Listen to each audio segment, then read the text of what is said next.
আসসালামু আলাইকুম প্রিয় এনটিআরসি ক্যান্ডিডেটস। আজকে আমরা এনটিআরসি ফিজিক্স পরীক্ষায় আসতে পারে এমন কিছু ইলেকট্রনিক্সের উপর এমসিকিউ নিয়ে আলোচনা করব ইনশাআল্লাহ।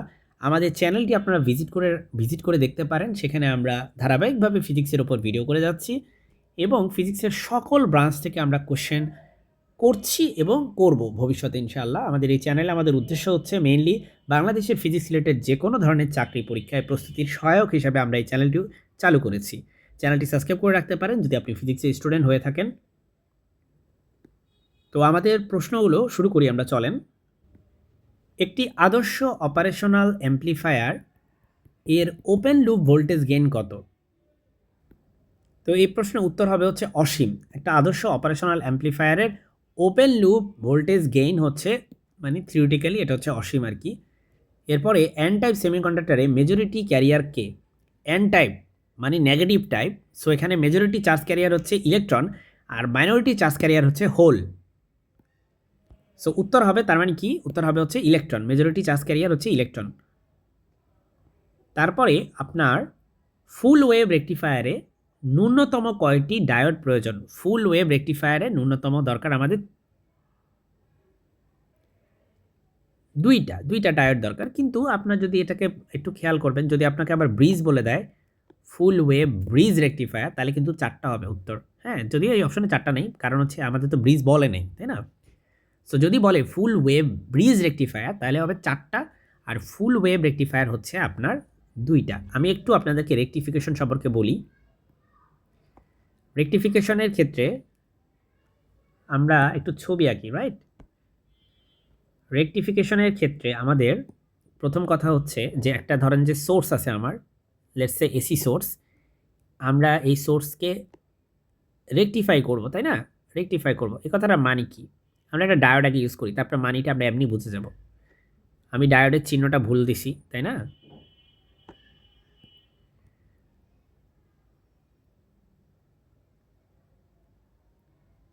ওকে, ফাইন। সো ডায়োডের এটা ধনাত্মক অংশ, এটা হচ্ছে ঋণাত্মক অংশ, আর মানে এটা হচ্ছে পি, এটা হচ্ছে এন, এই পাশটা। এখন দেখেন এটার এটার হচ্ছে আপনার আপনার ইনপুটটা কেমন হয়? আমরা সবাই জানি এসি সোর্সের ইনপুটটা কেমন হয়, অসিলেটিং হয়, রাইট? পালসেটিং হয়, অসিলেটিং হয়। সো এটা আপনার প্লাস হাফে কাজ করবে, দেন মাইনাস হাফে কাজ করবে, দেন প্লাস হাফে কাজ করবে, দেন মাইনাস হাফে কাজ করবে আমাদের ভোল্টেজটা, ঠিক আছে? আচ্ছা, এখন আমরা আউটপুটটা দেখতে চাচ্ছি। আউটপুট দেখেন, আমরা সিমিলারলি একদম বরাবর আমরা আউটপুটটা আঁকবো। এখানে আমরা আউটপুট নিব। তো ভাই আউটপুটটা কেমন হবে? এখানে আপনার যখন এই দিক দিয়ে কারেন্টটা যাবে, এদিক দিয়ে কারেন্টটা যাবে, আমার ডায়োড কি বলবে জানেন? ডায়োড বলবে হ্যাঁ যাও, তুমি যাও, সমস্যা নেই। কারণ যখন এদিক দিয়ে যাবে তখন ডায়োড অ্যালাউ করবে। কারেন্ট যখন উল্টা দিক দিয়ে যাবে, কারেন্ট বলতে ধরেন ভোল্টেজ উল্টা দিক দিয়ে যাচ্ছে বা কারেন্ট যাচ্ছে যেটাই হোক, তো ডায়োডটা কী করবে? অ্যালাউ করবে তাকে? অ্যালাউ করবে না, বাধা দিবে। সো কারেন্ট এদিক দিয়ে গেলে পাস করতে দেয়, ডায়োড যখন কারেন্টটা এদিক দিয়ে যায় ডায়োডের মধ্যে দিয়ে, তখন আর সে পাস করতে দেয় না। কেন? কারণ এদিক দিয়ে গেলে সে থাকে ফরওয়ার্ড বায়াসে, এদিক দিয়ে গেলে সে যাকে রিভার্স বায়াসে, রিভার্স বায়াসে কারেন্ট পাস করে না, ঠিক আছে?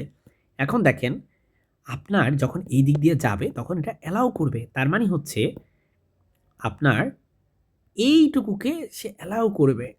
সো সে এটাকে অ্যালাউ করলো, তার মানে এটা দেখতে এরকম হবে। ওকে, এবার দেখেন আপনার যখনই কারেন্টটা উল্টা দিক দিয়ে যাবে আপনার এটা কিন্তু অ্যালাউ করবে না। সুতরাং আমাদের এই পোর্শনটুকু থাকবে না, এই পোর্শনটুকু থাকবে না, এটা বাদ হয়ে যাবে।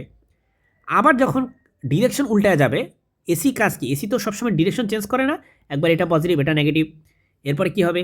এটা নেগেটিভ এটা পজিটিভ, এরপরে কি হবে? এরপরে এটা পজিটিভ আবার এটা নেগেটিভ, এরপরে কি হবে? আবার এটা নেগেটিভ এটা পজিটিভ, এরপরে আবার এটা পজিটিভ এটা নেগেটিভ, দেন আবার এটা নেগেটিভ এটা পজিটিভ। মানে আপনাকে পাগল করে ফেলবে। এক সেকেন্ডে আমি যতটুকু মনে পড়ে বাংলাদেশে প্রায় 60বার মতো আপনার ডিরেকশন চেঞ্জ করে, ঠিক আছে? সো অনেক বেশি বার, মানে কল্পনা করতে পারবেন এত বেশি, এক সেকেন্ডে 60বার তার দিক পরিবর্তন করে। সো তার মানে সে যখন এদিক দিয়ে যাবে তখন সেটাকে অ্যালাউ করবে না, রাইট? তখন সে সেটাকে অ্যালাউ করবে না। তাহলে কী করা যায়? তখন দাঁড়ান এটাকে আমরা রিমুভ করে দিই। হ্যাঁ, এদিক দিয়ে অ্যালাউ করো না, তখন কি হলো? তখন হচ্ছে আপনার পরবর্তীতে আবার সে ডিরেকশন চেঞ্জ করে এদিক দিয়ে যাবে, এবার আবার সেটা সে অ্যালাউ করবে, সে এটা আবার অ্যালাউ করবে, এরপরেরটা অ্যালাউ করবে না, এরপরেরটা আবার করবে। সো এটা হচ্ছে আমার আউটপুট, এটা হচ্ছে আমার আউটপুট, এটা হচ্ছে আমার ইনপুট। তো দেখেন এখানে কি অসুবিধা হয়েছে, এটা কিন্তু রেকটিফাই কিন্তু হয়েছে। রেকটিফাই হওয়া মানে কি, রেকটিফাই হওয়া মানে নেগেটিভ পোর্শন আর পজিটিভ পোর্শন একসাথে থাকতে পারবে না, আপনার নেগেটিভ পার্টটা কিন্তু বাদ হয়ে গেছে। কিন্তু এখানে আপনার সিগন্যাল লস হয়েছে, এখানে কিন্তু আপনার এনার্জি লস হয়েছে, এখানে কিন্তু এনার্জি লস হয়েছে। তাহলে এটা থেকে বাঁচার জন্য আমরা যেটা করি, আমরা হচ্ছে এটা হচ্ছে হাফ ওয়েভ, এটা হচ্ছে হাফ ওয়েভ রেকটিফিকেশন, মানে অর্ধেকটা ওয়েভকে আমরা রেকটিফাই করি এখানে। হ্যাঁ, যদি আমরা পুরোটা ওয়েভকে রেকটিফাই করতে চাইতাম তাহলে আমাদের দুইটা ডায়োড লাগতো, আমরা তখন একটা ডায়োড দিয়ে করতে পারতাম না। তো সেটার জন্য আমরা যেটা করতাম, আমরা এই জায়গায় ধরুন যে আরও একটা ডায়োড দিছি এখানে। হ্যাঁ, আচ্ছা, এই ছবিটা মনে হয় আবার আঁকাটা জরুরি। এটা এটা আমরা আবার নতুন করে একটা ছবি আঁকি। হ্যাঁ, আমরা এখানে একটা সোর্স দিলাম, এখানে ধরেন একটা ডায়োড দিছি। সো এরপরে আমরা ধরেন আচ্ছা, এখানে একটা আসলে দেওয়া দরকার ছিল, রোদ দেওয়া দরকার ছিল, লোড। কেন? কারণ এই লোডের এগেনস্টেই তো আপনি হচ্ছে ভোল্টেজটা মাপবেন, মানে কারেন্টটা মাপবেন বা ভোল্টেজটা মাপবেন।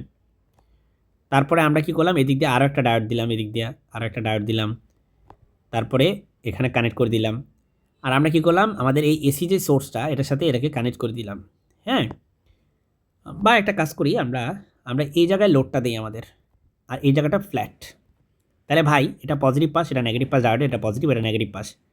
এখন ব্যাপারটা বুঝছেন, এখন আপনার কারেন্ট যাচ্ছে, এই দিক দিয়ে। আপনার এই ডায়োডটা কী বলবে, হ্যাঁ হ্যাঁ যাও যাও, কোনো সমস্যা নেই, যাও। তারপরে আপনার কারেন্টটা এদিক পর্যন্ত আসলো, এসে ও আর এদিকে আসতে পারবে না, কারণ এদিক দিয়ে কি রিভার্স বায়াস আছে, তাই আর ও ঢুকতে দিবে না। তখন সে কী করবে, এদিক দিয়ে চলে যাবে। হ্যাঁ, তারপরে হয়ে গেল, এই ডায়োডটাকে অ্যালাউ করলো। এবার দেখেন আপনার কারেন্টের ডিরেকশন চেঞ্জ হয়েছে, এখন চেঞ্জ হয়ে এদিক দিয়ে পজিটিভ, এদিক দিয়ে নেগেটিভ, তার মানে এখন এদিক দিয়ে বেরোচ্ছে। এই ডায়োডটা কী বলবে, যাও যাও, কোনো সমস্যা নেই, এদিকে যাবে। যাওয়ার পরে ও এদিকে যেতে পারবে না, কারণ এখানে রিভার্স বায়াস আছে। তো ও কী করবে, সুন্দর করে এদিক দিয়ে চলে যাবে। তার মানে আপনার প্লাস হাফও সে অ্যালাউ করতেছে, সে মাইনাস হাফও অ্যালাউ করতেছে। তাহলে এখন আপনি বলবেন, স্যার তাহলে তো লাভ হইল না, আপনার ইনপুট তো আর আউটপুট তো সেম হয়ে গেল, আপনার প্লাস হাফে এটা পাবেন, মাইনাস হাফে তো নিচের দিকে পাবেন না, নিচের দিকে পাবা না। তুমি একটা জিনিস খেয়াল করো, এখানে একটা জিনিস খুব ভালোভাবে খেয়াল করো, দেখো আমি তোমাকে একটু সব বুঝে দিই। তোমার যখন যখন এই ডায়োডটা অ্যালাউ করে তখন এই দিক দিয়ে কারেন্টটা ঢুকে, যখন এই ডায়োডটা অ্যালার্ট করে তখন এই দিক দিয়ে কারেন্টটা ঢুকে। তার মানে কারেন্ট বা ভোল্টেজ সেটা কিন্তু দুইটাই একই দিক দিয়ে ঢুকতেছে, একই দিক দিয়ে।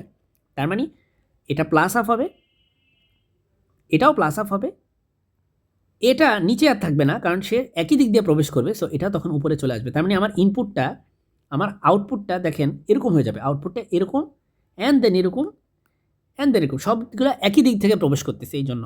তো যাই হোক, আমি অনেক ডিটেলসে ব্যাখ্যা করে ফেলেছি, এটা আসলে আপনাদেরকে মনে করানোর জন্য।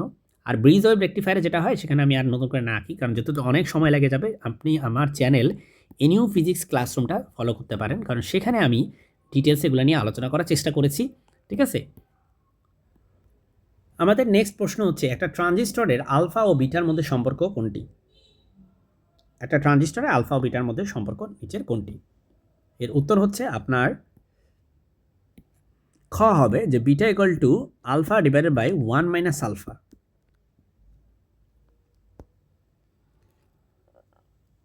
এর পরের প্রশ্ন, কোন লজিক গেটকে ইনভার্টার বলা হয়? ইনভার্টার হচ্ছে নট গেট, নট গেটকে ইনভার্টার বলা হয়। কারণ কি? কারণ নট গেট আমার ইনভার্ট করে মানে উল্টায় দেয়। আমরা জানি যে ইনপুট যদি হয় এ, আউটপুট যদি হয় লেটসে আউটপুট হচ্ছে আমার এক্স, নট আমার 0 আর 1 হইতে পারে ইনপুট, তাই না? এই 1কে সে 0কে সে 1 বানায় আর 1কে সে 0 বানায়, এটা নট গেটের বৈশিষ্ট্য, সে ইনভার্ট করে জাস্ট। এরপরে পরম শূন্য তাপমাত্রায় একটি বিশুদ্ধ সেমিকন্ডাক্টর কিসের মতো আচরণ করে? পরম শূন্য তাপমাত্রায় সে একজন অন্তরকের মতো বিহেভ করে। তার মানে তাপমাত্রা কমাইলে একটা সেমিকন্ডাক্টর উল্টা রেজিস্ট করে, অন্তরকের মতো আচরণ করে, সে হচ্ছে ইলেকট্রিসিটিকে রেজিস্ট করে। কিন্তু যদি তাপমাত্রা তার বাড়ানো হয়, সে কিন্তু সেমিকন্ডাক্টরের মতো থেকে আস্তে আস্তে কন্ডাক্টরের মতো বিহেভ করা শুরু করে। এরপরের প্রশ্ন, আমাদের একটি বাইনারি সংখ্যা দেওয়া আছে, এটা ডেসিমাল কত হবে? বাইনারি থেকে ডেসিমাল নেওয়া খুবই সোজা। আমাদের প্রথম কাজ হচ্ছে আপনার এই 1010 এটাকে লেখা, দেন আপনি হচ্ছে এই 0-র সাথে গুণ করবেন 2 টু দি পাওয়ার 0, 1-এর সাথে গুণ করবেন 2 টু দি পাওয়ার 1, এই 0-র সাথে গুণ করবেন 2 টু দি পাওয়ার 2, আর দেন এই 1-এর সাথে গুণ করবেন 1 into 2 to the power 3। So আমরা এখানে কত পাইলাম? আমরা এখানে পাইলাম হচ্ছে 0, এখানেও পাইছি 0, সো এই যেটা বাদ, এখানে পাইছি 2 আর এখানে হচ্ছে 8, 2 আর 8 মানে হচ্ছে 10, সুতরাং উত্তর হচ্ছে খ, এটার উত্তর হচ্ছে 10 হবে। নাম্বার সিস্টেম নিয়ে যদি আপনার জানতে ইচ্ছা করে, যেহেতু নাম্বার সিস্টেম নিয়ে কোশ্চেন আসতে পারে, আমি বিশ্বাস করি আপনারা জানেন, তারপরেও যদি আরও জানতে ইচ্ছা করে ডিটেলসে, নাম্বার সিস্টেমের একেবারে যত কিছু আছে সব কিছু আলোচনা আছে আমার এইচএসসি ক্লাসরুম নামক চ্যানেলে। আপনি যদি এই চ্যানেলে যান তাহলে এইচএসসির একটা প্লেলিস্ট পাবেন। এইচএসসির প্লেলিস্ট অধ্যায় 3 নাম্বারে, যেহেতু অধ্যায় 3 নাম্বারে আপনি যাবেন, আমার অনেকগুলো প্লেলিস্টের মধ্যে একটা প্লেলিস্ট পাবেন অধ্যায় 3। সেই অধ্যায় 3 আইসিটির যে অধ্যায় 3 আছে, সেই অধ্যায় 3-এ গেলে আপনি এই নাম্বার সিস্টেম নিয়ে একদম সব ধরনের প্রশ্নের আলোচনা পেয়ে যাবেন। সো মিনওয়াইল আমরা পরেরটা চলে যাই। নিচের কোনটি একটি ইউনিপোলার ডিভাইস? ইউনিপোলার মানে যেখানে একটাই পোল থাকে। বিজিটি নাম শুনলেই বোঝা যাচ্ছে যে এটা হচ্ছে একটা বাইপোলার ডিভাইস, এখানে দুইটা পোল থাকে। পিএন জাংশন ডায়োডে দুইটা পাস থাকে, একটা হচ্ছে পি টাইপ আর একটা হচ্ছে এন টাইপ। সো একসাথে রাখা হয়। জেনার ডায়োডে তো একটা ডায়োডই, সো এখানেও পি এবং এন দুইটাই থাকে। সো এগুলো সব ইউনিপোলার না, এগুলো সব বাইপোলার। বিজিটি মানেই তো হচ্ছে বাইপোলার জাংশন ট্রানজিস্টর, নামটা শুনলেই তো বোঝা যায়। তো ফেট এটা হচ্ছে আপনার একটা ইউনিপোলার ডিভাইস। ইনফ্যাক্ট এটা তার একটা বিশেষ বৈশিষ্ট্য, সেটা ইউনিপোলার। এফএটি মানে হচ্ছে ফিল্ড এফেক্ট ট্রানজিস্টর। এটা একটা ইউনিপোলার ডিভাইস। এটা নিয়ে আমি এর আগেও বহুবার আলোচনা করছি, আমার ভিডিও আছে, আপনারা আমার চ্যানেলটা ঢু মেরে দেখতে পারেন। এর পরের প্রশ্ন, ট্রানজিস্টরের কোন মোডে কারেন্ট গেইন বিটা সবচেয়ে বেশি হয়? ট্রানজিস্টরের কোন মোডে বিটা সবচেয়ে বেশি হয়? এটা তো আমরা সবাই জানি, এটা হচ্ছে কমন এমিটার। এই যে মোডে হচ্ছে বিটা সবচেয়ে বেশি, এই জন্য কিন্তু দেখবেন কমন এমিটার যেটা, সেটা সবচেয়ে বেশি ইউজ করা হয়। কমন বেস, কমন কালেক্টর, এগুলার থেকে কমন এমিটার সবচেয়ে বেশি ইউজ করা হয়। এই জন্য দেখবেন বেশি কোশ্চেন কিন্তু কমন এমিটার থেকে আসে। ডি মর্গানের প্রথম সূত্রটি কোনটি? ডি মর্গানের প্রথম সূত্রটা হচ্ছে আপনার নরের সমতুল্য, ঠিক আছে, নরের সমতুল্য। যাই হোক, আজকে এ পর্যন্তই। আমার চ্যানেলটি সাবস্ক্রাইব করার অনুরোধ রইল, আমাদের জন্য দোয়া করবেন। আসসালামু আলাইকুম।